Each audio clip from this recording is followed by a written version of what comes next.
Est-il possible d'investir dans l'immobilier tout en créant son entreprise à côté?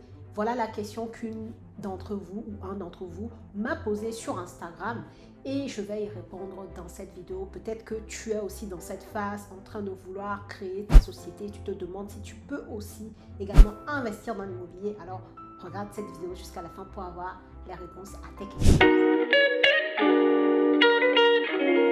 Bonjour à tous et bienvenue sur cette chaîne destinée à l'investissement immobilier. Je suis Céline Médéou, épouse d'Orido. Je suis immopreneur, une personne qui fait du business avec l'immobilier, qui gagne véritablement de l'argent tous les mois.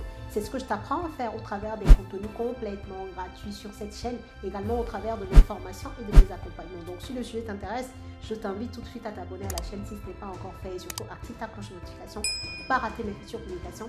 Deuxième chose, regarde dans la barre de description de cette vidéo, tu trouveras des liens très intéressants, notamment le lien vers ton cadeau de bienvenue, les 10 commandements de l'investissement immobilier rentable. Et tu pourras également gratuitement prendre rendez-vous avec nous si tu as un projet d'investissement immobilier sérieux et imminent pour qu'on puisse voir ensemble comment on pourrait t'accompagner pour concrétiser ton projet. Alors, une d'entre vous ou un d'entre vous m'a demandé ceci: est-ce qu'il est possible d'investir en immobilier tout en créant son entreprise à côté? Alors, ce qu'il faut savoir, on va dire que la règle principale pour pouvoir lever des fonds dans l'immobilier, sauf si tu me disais par exemple que tu comptes investir dans l'immobilier en cash, donc sans passer par la banque, à ce moment-là, tu n'es pas concerné par cette règle. Mais de façon générale, tous ceux comme moi qui investissent dans l'immobilier grâce au levier du crédit bancaire, eh ben, on doit se conformer à une règle, mais vraiment primordiale, qui est que tu dois avoir une situation professionnelle stable.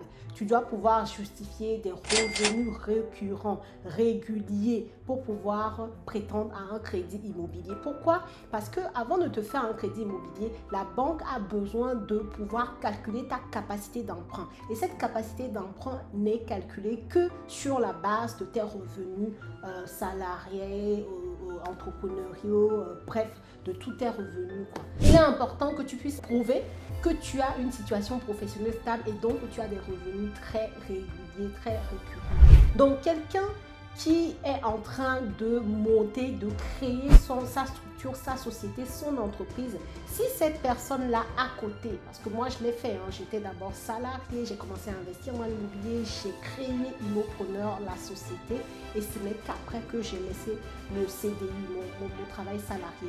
Donc si tu es dans cette case-là de personnes qui veulent monter leur société, mais qu'en parallèle, tu as un salaire, tu as un travail qui te procure un salaire, que tu sois en CDD, en intérim, peu importe, en CDI, mais que tu as un travail à côté avec des revenus récurrents et en parallèle, tu es en train de créer ta société, alors un grand oui.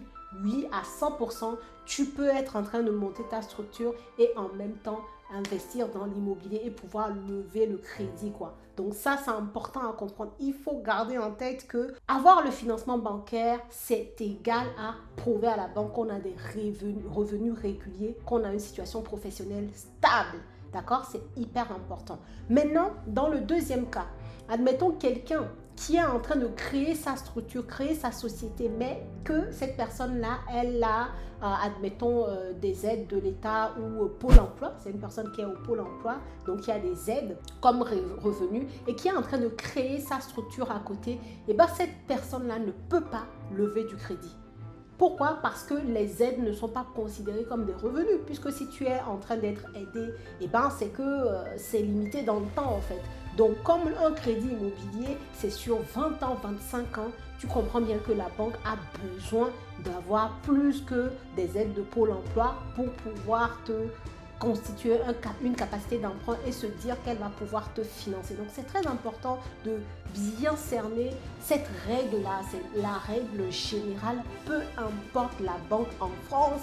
Si tu n'as pas de situation professionnelle stable, si tu n'as pas une activité rémunératrice de façon régulière et récurrente, je peux te dire que tu vas te casser les dents pour pouvoir lever du financement bancaire.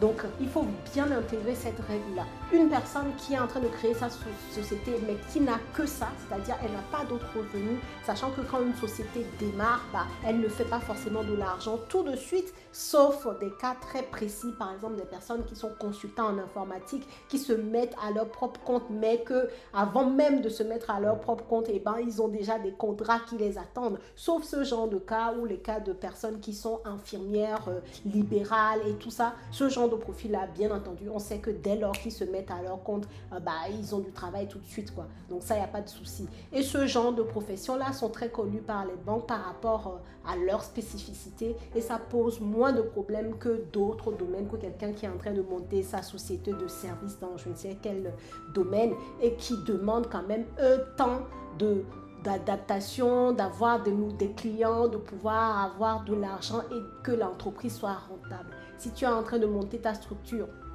dans des domaines que je viens de dire, hors médecin, hors infirmier, hors consultant en informatique, et encore, c'est pas parce que tu es dans ce domaine que dès la première année où tu te mets à ton compte, tu vas avoir du crédit immobilier.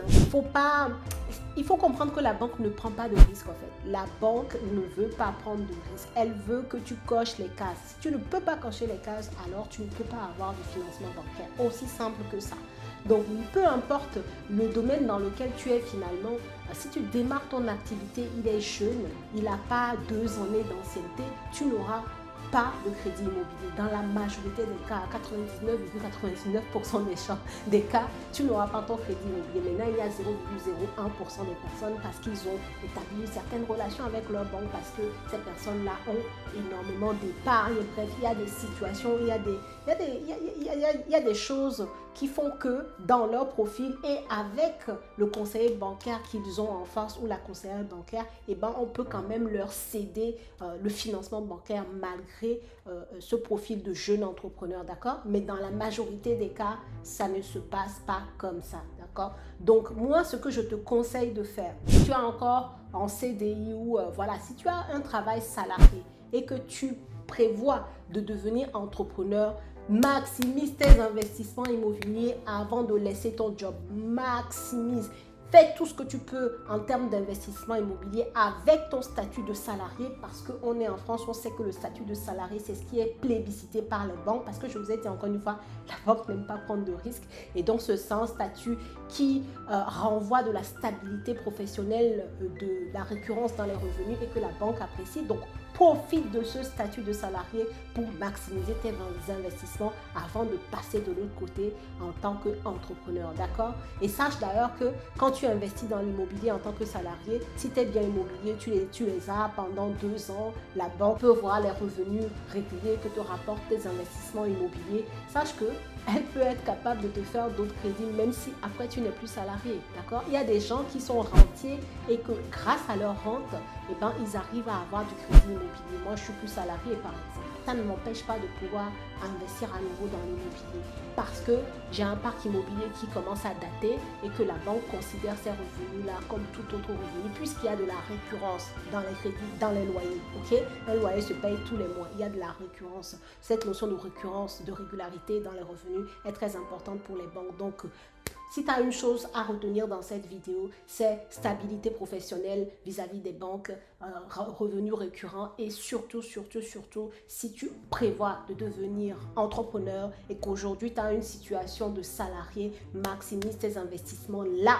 avant de changer et d'aller du côté de l'entrepreneuriat. Voilà ce que je voulais te dire dans cette vidéo. Dis-moi ce que tu en penses dans les commentaires. Est-ce que, peut-être qu'aujourd'hui tu es dans cette démarche-là. Est-ce que tu veux devenir entrepreneur? Est-ce qu'aujourd'hui tu investis dans l'immobilier justement pour préparer ta transition vers l'entrepreneuriat?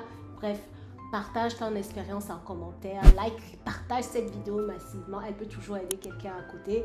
Et moi, je te dis à la prochaine vidéo.